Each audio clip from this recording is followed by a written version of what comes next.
Good evening, I'm Ange Daniela Mutoni. This is AfroNews Special Report. Tonight we take you deep inside the Saudi world of hidden weapons military projects that until recently were shrouded in secrecy inside the Russian Federation. Nuclear-powered drones, hypersonic missile, and electronic warfare systems that can blind satellites and jam entire battlefield. What are these weapons? Why are they feared across the West? And what could they mean for the balance of global power? Stay with us for this 20 minutes investigation. The Military Hidden Weapons Report. Since new revelation. In Moscow this week, President Vladimir Putin revealed what he called the next phase of Russia's strategic arsenal. He confirmed new tests of two weapons long rumored but rarely seen: the Poseidon underwater drone and the Brovenesky nuclear-powered cruise missile. According to State's report, Poseidon was launched from the submarine Belgorod and nuclear engine activated under the Arctic waters for the first time. The missile Brovenesky was tested at a remote northern site, a weapon said to fly for hours, even days around the globe before striking its target. Systems are designed to evade detection, fly under radar, and carry nuclear payloads across continents. But Western analysts are warning, if claims are true, the technology crosses one of the last red lines is modern warfare, nuclear propulsion inside tactical weapons. The analyst said these projects have existed for years, but successfully nuclear activate means Russia can now test endurance and control, a major shift in deterrence strategy. Independent verification is still lacking, but the message from the Kremlin is clear. Russia wants the world to know it has new tools of deterrence far beyond ordinary missiles. How these hidden weapons work? Let's break down the two systems making headlines. Poseidon is a nuclear-powered underwater drone the size of a bus, but built to travel thousands of kilometers below the sea. Is it possible? Purpose? To create a radioactive detour wave against enemy coastlines. Analysts call it the Doomsday weapon. Meanwhile, in Brovenesky or Storm Petrel is a nuclear-powered cruise missile with virtual unlimited range. Unlike ballistic missiles that soar into space, it flies low, hugging terror and waving through radar defenses. If true, it would be impossible to intercept, but it also poses huge environmental risk. In past tests, Western monitors detected radioactive leaks, raising fears of nuclear contamination during trials. So while Russia tours this as invisible, scientists warn they may be unstable and dangerous even before launch. The hypersonic threat. Beyond nuclear propulsion, Russia already fielded hypersonic weapons that travel over March 10th, making them clear impossible to intercept. First, Zircon, a sealed launch missile now fitted to new Yasen-M-class submarine and Admiral Shkov frigates. It can hit targets 1,000 kilometers away before most air defenses even register the launch. Second, Kinzhal, a March 10 air-launched missile used in several strikes during the Ukraine conflict. Fired from MiG-31K jets, it can reach deep into Europe within minutes. Third, Avangard, a hypersonic glide vehicle mounted atop ICBMs, capable of zigzag maneuver through the atmosphere of 20 times the speed of sound. This system combines speed and predictably long range, creating what NATO's called a nightmare for air defense. One Western commander put it, "You cannot shoot what you can track." Electronic warfare and silent weapons. While missiles dominate headlines, a quieter revolution is happening in electronic warfare. Russia's new system, Krasuka-4 and Murmansk-BN, can jam radar, GPS, and satellite communications over hundreds of kilometers.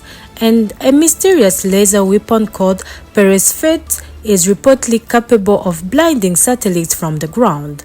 These non-kinetic systems don't explode, but they can cripple enemy surveillance and silence drone in combat seasons. Experts call them the invisible front line and war fought in the electromagnetic spectrum without a single bullet fired. Secret deployments and strategic fears. Many of these systems have been deployed in secrecy. Their true location, range, and readiness remain classified. Satellite, imaginary, and open source data hint a deployment site in the Arctic, Kaliningrad, and the Pacific Fleet. That secrecy fuels mistrust, and mistrust fuels an arms race. NATO analysts warn that without transparency, every new Russian claim pushes the West to develop its own counter-system, creating a spiral of escalation not seen since the Cold War. Environmental and human impact. Beyond strategy and deterrence, there are real human and environment concerns. Nuclear-powered torpedoes and missiles risk radioactive contamination if they malfunction or sink. Tech researchers warn that a single failed test could leak radiation into fragile northern ecosystem. Meanwhile, international treaties designed to control such weapons like New START are under severe strain. Unless dialogue resumes, the world could be entering a new era of unchecked experimentation with unclear-driven weapons. The new age of weapons. As the Satan lift on these hidden programs, the message is unmistakable. Russia is signaling power and daring the world to respond. From Poseidon and Burevestnik to Zircon and Vanguard, Moscow wants to show that it can strike anywhere, anytime, and that the deterrence has entered a new dimension. But as technology raises hard, the world faces a sobering question: can diplomacy keep up? Because once a nuclear-powered drone begins to roam the oceans, the boundary between deterrence and disaster becomes perilously thin. This has been Daniela Mutoni reporting for Afro News Global in tonight's special edition, the Military Hidden Weapons Report.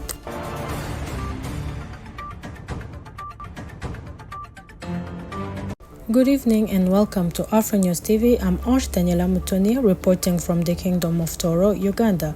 In tonight's special feature, we explore faith, royalty, and culture as Apostle Dr. John Saflo joined other international leaders for the grand coronation of His Majesty King Oyonyimba Kawamba Igoro Rokedi IV.